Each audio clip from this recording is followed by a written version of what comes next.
Do not confuse this with treatment or mental health advice or direction. Nothing on this podcast is made to supplement or supersede the relationship and direction of your mental health caretakers.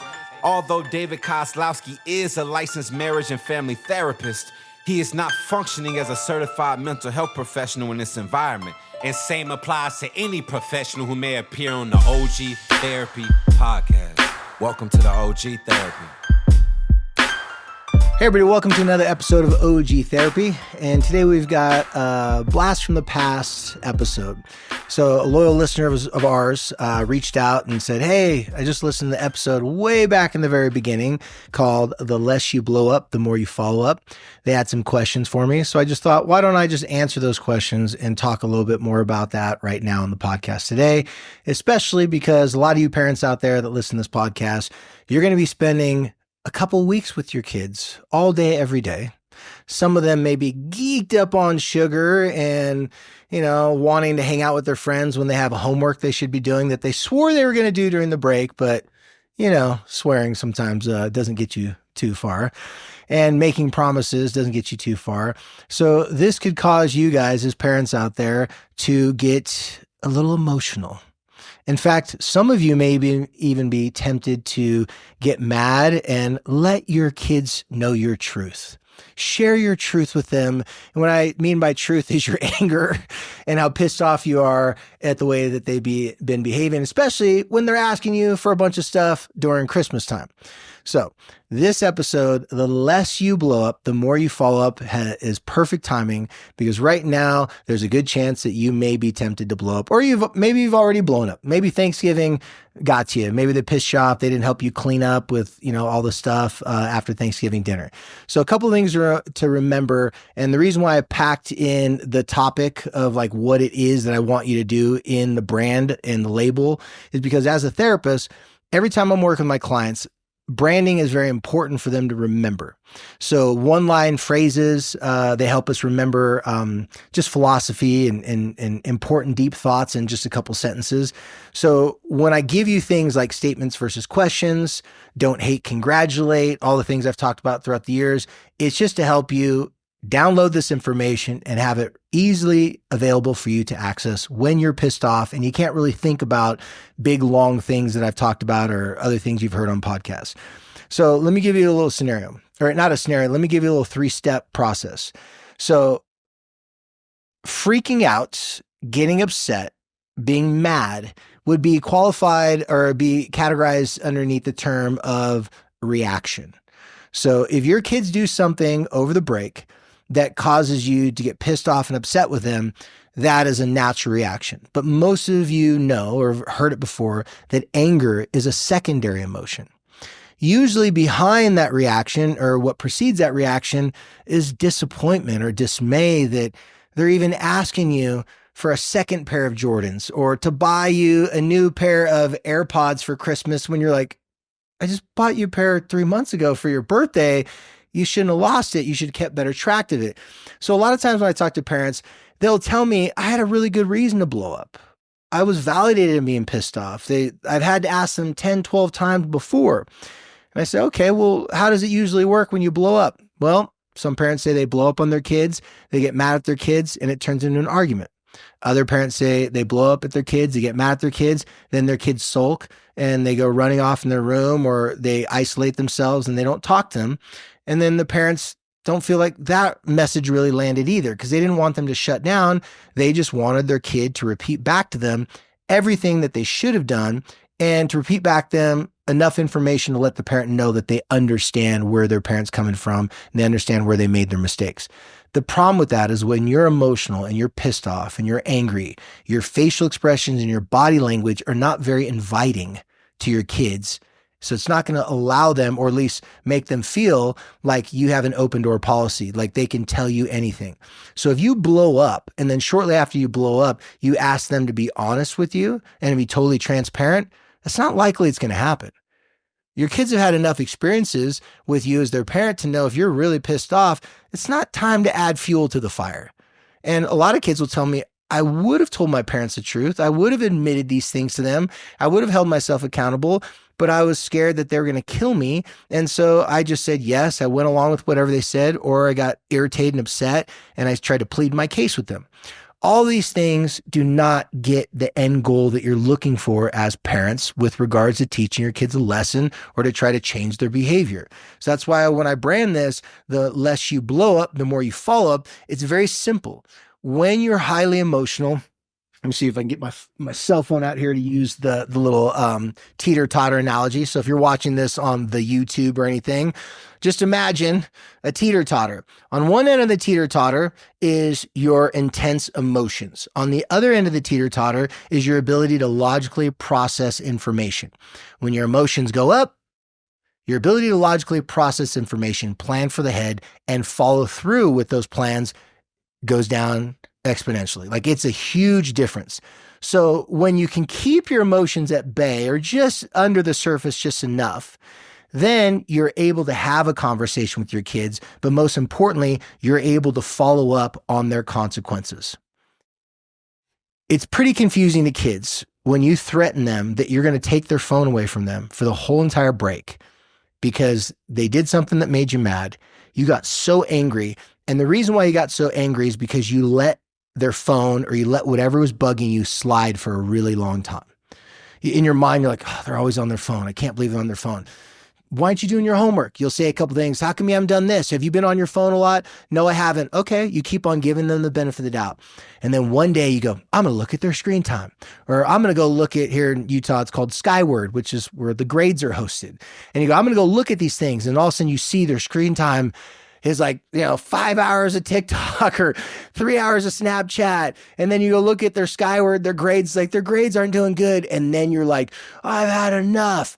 I'm going to die on this hill. I've been so passive. I let them get away with murder. As in most older people think, my parents would have killed me if I would have acted like that. I give my kids a brand new iPhone 15. I don't even have that good of an iPhone 15. So in your mind, you start keeping score of all the things you've been doing for them and all the passes you've been giving them. And you're like, today's the day. I'm going to die on this hill. You get pissed off. Let's say you go take the cell phone back from them and you pull away from them and you get angry with them, but you say some things that were not mature and were not what a parent should say. You come out of pocket, you get upset and you get angry with them. In fact, maybe your spouse or maybe other people in the room are like, dang, that was a little much. Like you kind of lost it. Like you didn't have to get that mad. Or maybe you look at your kid and they start to cry and they start to shut down. And maybe your kid struggles with depression. Maybe your kid has all these, I'm not laughing about that, but it's ironic that what if they have depression, sadness, and then all these issues, and then you come down on them really hard because you're tired of babying them. And then you see it makes it worse. About an hour or two later, maybe for some people it happens sooner. Maybe for other people, it takes a full day. Their emotions subside and they calm down. Then they feel bad about what they said. They feel bad about what they did. And then they give the phone back to their kid. If you blow up, you're not going to follow up. Or it's very unlikely that you're going to follow up with any plan because your plan wasn't created out of, here's the pattern I see with my kids. Here's how we need to correct it. The plan came out of complete anger, emotion, and emergency. It's hard to follow up with things that you did or said out of emotion because you know that's not who you really are. That's not your finest moment. And also, you don't really have, completely four legs like a table, but you don't really have two legs to stand on because when you're yelling at them, you've been telling them their whole entire life, be respectful to me. When you talk to me, don't yell. When you get in trouble, just listen to it. Whatever your consequences are, just take your consequences. But when you make it really emotional, they take it personal.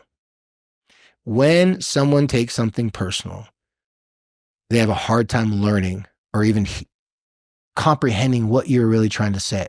Now they just feel like I'm a disappointment. I'm a failure. And in some extreme cases, kids think, okay, my parents don't love me.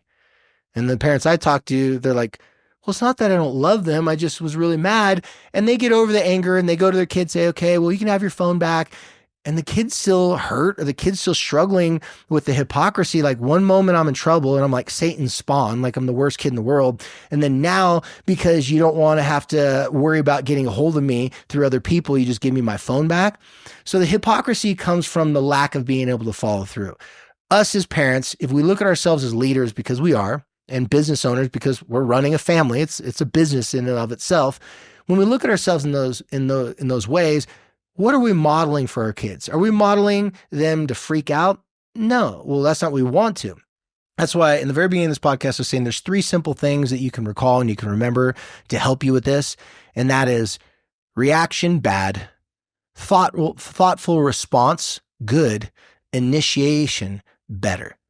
So if you freak out on your kids, all the things I just described or some version of it are likely going to happen. If you take the time to think about what you should have done or how you should respond if another situation like that happens again, and then when another situation happens again, you already have on deck the way you're going to handle it and the way you're going to deal with it, that's much better.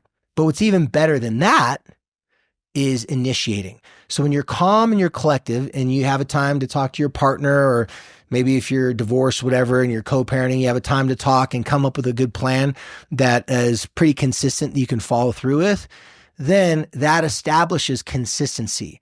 Every single one of our kids, just like us, we need consistency. Or as the saying goes, structure equals safety.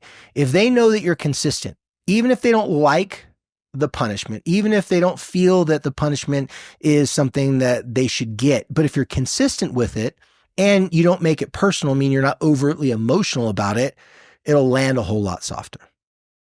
Now, it sounds like my producer there, he sounds like he had something he wanted to say and add to what I just said. Yeah, I would say from the kid's perspective, it was especially with the more you blow up, the less you follow up. The scenario that popped in my head is when a parent goes, just tell me the truth. It will be easier if you just tell me the truth. And then the parent or you won't get out. in trouble. Wink, wink. Yes, you won't get in trouble. And then you do freak out. Your kids at that point, everything you say, every punishment, anything that happens, all they're going to remember is, I'm going to do everything possible to get you to not freak out. If that's lying, if that's sneaking around, and it's not building trust, it's not telling you what happens. That could be with anything. Is if you freak out about something small and little, when am I going to tell you something, or how am I going to tell you something that is big and important if you freak out over small things? Very well said. In fact, I think our next episode, we should talk about what parents can do once they freak out, how to pull it back. Because if, as a parent, when you're listening to this, you may be thinking, oh my gosh, I totally blew it. And you may be really hard on yourself. Or you might be a parent's like, hey, my kids deserved it. I don't feel bad that I freaked out on them. However, this guy I'm listening to the podcast does make some good points. This is 2024. Kids can hold a grudge a lot longer. Kids have more influence and power over their parents than they've ever had before. They can go, hey, Siri, remind me I'm mad at my mom next month. Exactly. They can be like, hey, they can Google how to be not pity, how to be petty, how to be petty, or what are some ways you can do to gaslight someone that's gaslit you? Like, kids Google and YouTube the craziest things, and there's content on there that they can look into that. So next episode, we'll get into if you have screwed up, if you have blown up, or let's say you are, as my old co-host would talk about, if you're a perpetual freaker outer, if that's in your DNA and your go-to is to freak out and get pissed off. We'll talk about next episode what you can do to pull it back and to rectify the relationship, because at the end of the day, you got to live with them and they got to live with you. It's a lose-lose situation if you have to blow up. Now, I'm not saying that you don't have to get upset and angry and, that sometimes you don't have to be super serious. But the goal, from my experience, if you want to have a successful, mutually beneficial connection with your kids where they respect you and you follow through with the things that you believe that's going to help them in the long run, then there's got to be some sort of a partnership there. They can trust that if you do freak out, it's so rare that they're going to take it serious. It's the classic, the boy who cried wolf. Well, this is the parent that cries wolf. If you're always freaked out, or if you're always, maybe your freak out is you go, fine, and you walk away and you stonewall them. And that's your freaking out where you won't talk to them. You go, no, get a ride with yourself. I'm not going to help you because you did this. That's a very similar thing as freak out, but that's the passive aggression version of it. So either way, if you have a habit of doing that, next episode, we'll get into some very specific things you can do to pull it back, because at the end of the day, there ain't no drama like family drama. And you don't need to add family drama into work drama, friend drama, your family of origin drama, your immediate family. It is a lose-lose situation if you guys are at odds with each other, especially during the holidays when you're trying to sing Christmas carols. It's really hard to do white elephants and sing Christmas carols if you're pissed off at your kids or if they're resentful towards you and trying to hide in their room. Well, you guys, thank you again for listening to us here at OG Therapy. And until next time, be cool.